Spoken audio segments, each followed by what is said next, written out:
a young basketball coach by the name of Don McClannon. His heart was touched by God, and he saw this vision for FCA. And he was bold and courageous enough to reach out to a gentleman named Branch Rickey and asking for a 5-minute meeting. Turned out that 5 minutes ended up being 5 hours. If athletes could endorse automobiles or cigarettes, why couldn't they endorse this thing that was about life? If we are to have a Christian fellowship, you know you could upset America before the next generation is over. You could. You know you could.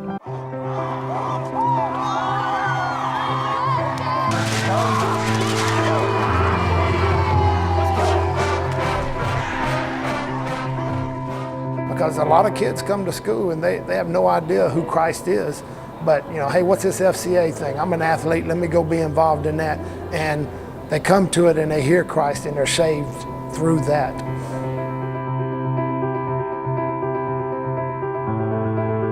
I want to believe in Christ, but how do I know he's real? Which gave one of our coaches the opportunity to really not only plant the seed, but water the seed, give the seed some fertilizer, and allow that seed to start growing.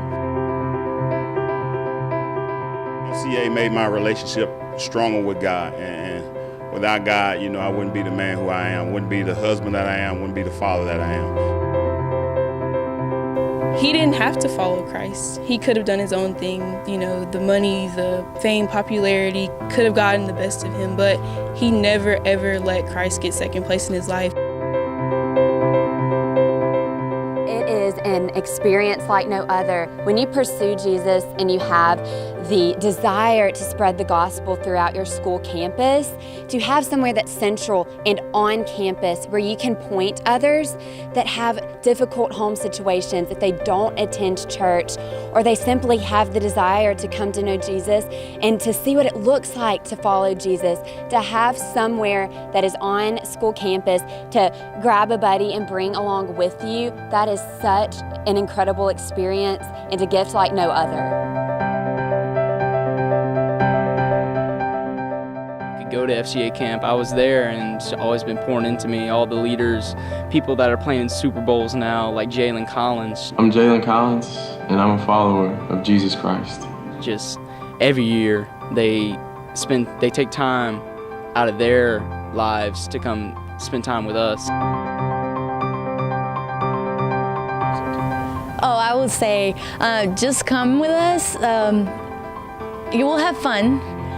Sometimes we have free food. When my mom brought me that first day for FCA, like all these people were pouring into the cafeteria to hear this speaker, and it was just the coolest experience.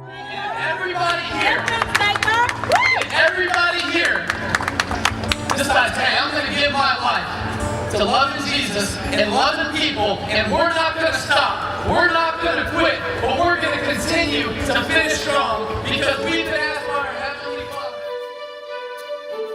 One year God used it to make a big difference in my life when I heard David Cook speak one year, and it was one of those altar call moments to where I was just on the edge of my seat all night, and from that point on it's been a blessing. Going to camp my first year, I just met so many people and just saw fire from the high school and college students and being like, I want that, I want that fire. It helps people be comfortable with themselves and be comfortable around other people too that has the same goal and meaning to their lives. Having him in the center of your life is hard in this world because all these different worldly things are being thrown at you, but having Jesus in the center is essential. FCA is just really good at that. They give you a family, they give you a second family, and not only that, it also teaches you about Christ. I mean, FCA gives them an opportunity where otherwise in their neighborhoods they're not going to church. They're not learning what Christ is. They've never even heard the word. So being able to do that on campus is such a blessing. Going back to Mexico and meeting all of my friends and everything, they're like, oh, Carla, you're so different. But I'm like, well, I hope that it's in a good way. Yes.